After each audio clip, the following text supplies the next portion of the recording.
उपस्थित सर्व बंधू आणि भगिनींनो, पत्रकार मित्रांनो, लोकसभेच्या निवडणुकीचं बिगुल वाजू लागलं. बऱ्याचशा पैलवानांनी काचा लंगोट करून तयारी सुरू केली. आपण सर्वांनी पाहिलेली आहे. काही पैलवान बिगर तयारीचे आले, हळूहळू मागं सरत गेले. जयसिंगराव एक पैलवान मधीच उठला, मनसेकडे गेला. मला तिकीट देता का? मनसे जुळलं नाही. पुन्हा लंगोटावरला. जयसिंगरावांना बरोबर घेतलं आणि भाजपच्या दारात गेले. भाजपवाल्यांनी बाजूला ढकलून दिलं. युती होत नाही असं म्हटल्यानंतर परत पाय लावले. मातीत रांगाला लागलीच नाही. पुन्हा थांबले नाही. आता मला काहीतरी मिळेल. पुन्हा दिल्लीच्या तख्ताकडे ज्यांना स्वप्न आहे त्यांच्याकडे गेले. पैलवान मंडळी घेऊन गेले. त्या पैलवानांना सांगितलं, अरे ज्याच्यासाठी तुम्ही आलात त्याचं चारित्र्य तपासा, मग त्याला तिकीट द्यायचं का नाही ते मी नंतर ठरवेल. आणि तोच माणूस आज आमच्या आदरणीय खासदार साहेबांवर टीका करतोय. जयसिंगराव, तुम्ही पाहिलं हेलिकॉप्टरने छत्रपती शिवरायांना मानवंदना देण्यासाठी पैलवान गेला, पण ती मानवंदना आपल्या खासदार शिवाजीदादा आढळराव पाटलांना दिलेली आहे. त्या पैलवानांनी हे मान्य करावं लागेल. त्यावरही पैलवान थांबला नाही. कुठं काय मिळतंय का? वंचित आघाडीकडे पळाला. अरे बाबा, आता तू तर वंचितच झाला, कुठं काय मिळाली झालंय. मग त्या पैलवानांनी खऱ्या अर्थाने सगळं सोडून ठेवलं, अंगावरचं वस्त्र, आणि कुठं तरी बिळा बोगला. आता बटबाट बटबाट बटबाट बटबाट खासदारांवर टीका करायला लागलाय. आपल्या उंचीचा अभ्यास करा. खाजगीमध्ये आम्हाला तुमच्या बाबत बोलायला लावू नका. खरं तर आमच्या पवित्र दादांवर तुम्ही जर अशी टीका करणार असाल तर आमच्यासारखा सर्वसामान्य शिवसैनिक तुम्हाला सोडण्याशिवाय राहणार नाही, एवढंच या निमित्ताने सांगतो. खरं तर जातीपातीचं राजकारण या भागामध्ये बापूसाहेब खूप आलेलं आहे. जातीपातीच्या बाबतीमध्ये आमच्यासारख्या छोट्याशा कार्यकर्त्यांनी बोलू नये. परंतु रामशेठ, पूर्वीच्या काळी एकदा 1967 साली ह्या खेड मतदारसंघामध्ये लढाई झाली. ती लढाई विचारांची झाली, ती लढाई विकासाची झाली, देशाच्या नेतृत्वाची झाली. त्यानंतर खऱ्या अर्थानं जो पुढं नाव आलं ते आदरणीय मगर साहेबांचं नाव आलं. मगर साहेबांच्या विरुद्ध बापूसाहेब भुजबळ उभे राहिले. आज खऱ्या अर्थानं जातीपातीच्या राजकारणामध्ये जुन्या जाणत्याच्या महाराष्ट्रामध्ये जे राजकारण करतात बापूसाहेब, त्यांनी सांगून दिलं, आमच्याच्यानी खासदार साहेब पडत नाही. अरे तुम्ही जातीपातीचं राजकारण करा. भुजबळ साहेबांचा वचपा काढा. बापूसाहेब भुजबळ 1967 साली अण्णासाहेब मगरांच्या विरुद्ध उभे होते. त्याचा वचपा काढण्याची तुम्हाला वेळ आलेली. असं विष पेरण्याचं काम या मतदारसंघामध्ये बापूसाहेब चालू आहे. किती घाणेरड्या प्रवृत्तीचं राजकारण चालू आहे. ज्या मगर साहेबांनी या पुणे जिल्ह्याचं नव्हे तर महाराष्ट्राचं नेतृत्व केलं, त्यांच्याबद्दल तुम्ही आता ग्रहण वाकायला लागले का? खऱ्या अर्थाने बोलण्यासारखं खूप आहे, वेळ कमी आहे. बापूसाहेब माझ्यासारख्या कार्यकर्त्याला आदरणीय खासदार साहेबांनी शिवसेना पक्षाने उमेदवारी दिली. पाहता पाहता मी राष्ट्रवादीमध्ये येऊन शिवसेनेत आलो.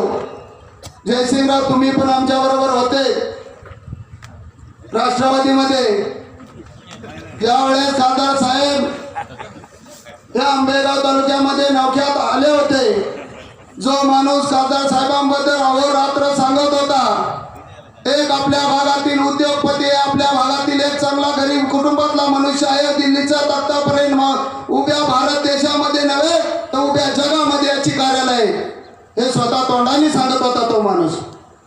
आता काय झालं बापूसाहेब आम्हाला कळत नाही. तुमच्या काल्या गोड गोड बोलतात, परंतु आमच्या खासदारांना आता नको त्या लोकांच्या तोंडून मधून घेतात. या माणसाला रावणाची उपमा द्या, रावणाची उपमा.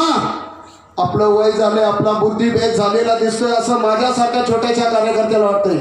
मला तुमचं नाव घ्यायचं नाही. व्हॉट्सअपवर फेसबुकवर तुमचे कार्यकर्ते पाठवतात, परंतु आमच्यासारखा कार्यकर्ता तुम्हाला सुद्धा भिडण्यासाठी तयार आहे. अरुण भाऊ, आपण सर्वजण मिळून त्यांना यावेळेस भिडू. 100% पाडल्याशिवाय जयसिंगराव निर्णय करायचा आंबेगाव तालुक्याने. यावेळेस आमदार सुद्धा शिवसेनेचाच असेल, ही सर्वांनी राहायचे. विकासाच्या बाबतीत तर तुम्हा सर्वांना ज्ञात आहे। या पेठ घोडेगाव जिल्हा परिषद गटाचं प्रतिनिधित्व करत असताना आदरणीय खासदार साहेबांच्या बरोबरीने राहून दादांच्या मार्गदर्शनाखाली या जिल्हा परिषद गटामध्ये बापूसाहेब 45 कोटी रुपयाची कामं आम्ही 2 वर्षामध्ये आणलेली आहेत। सांगायला आनंद होतो, प्रत्येक गोष्टीमध्ये दादांचं बारीक सारीक लक्ष असतं। मध्यंतरीच्या काळामध्ये महाराष्ट्र शासनाने राष्ट्रीय पेयजल योजना बंद, काँग्रेस आणि राष्ट्रवादीच्या काळामध्ये राष्ट्रीय पेयजल योजना बंद होती। माझ्यासारख्या कार्यकर्त्याला खरखर तळमळ वाटली। गेले 30 वर्ष तुम्ही राज्याच्या राजकारणामध्ये काम करताय, माझ्या आदिवासी भागामध्ये आज पिण्याचं पाणी नाही। ज्या भाग तुम्हाला मतदान करत नाही, सातगाव पठार तुम्हाला मतदान करत नाही, म्हणून तुम्ही केव्हा या भागाकडे पिण्याच्या पाण्याच्या योजनेचं डोंकूल सुद्धा पाहिलं नाही। परंतु आमच्यासारख्या कार्यकर्त्याला आई बहिणींचा हंडा डोक्यावरचा उतरवण्याचं स्वप्न पाहिलं। बापू साहेब 1 नाही 2 नाही 3 मिटिंगा झाल्या तुमच्या बरोबर। या कलमोडीच्या प्रश्नाच्या संदर्भामध्ये दादा बोलतील, तुम्ही तुमच्या भाषणामध्ये बोलतील, परंतु त्याचं सर्वस्वी श्रेय हे सातगाव पठारावरील कार्यकर्त्यांचं आहे। 1 नाही 2 नाही 3 सर्वे झाले, स्वतः पायी इथून तर चासकमानपर्यंत काही रवी तोत्रे असतील हे कार्यकर्ते गेलेले आहेत। अधिकाऱ्यांनी सर्वे केला आणि त्याच्या कल्पना बापूसाहेब तुम्हाला देतील। मी पाण्याच्या योजनेच्या संदर्भात बोलतो। सातगाव पठारावरील प्रादेशिक पाणी पुरवठा योजना जर मनामध्ये आणली असते तर कल्पना करा, ज्यांनी राज्याचं राजकारण केले यू मिनिटात मंजूर केली असती।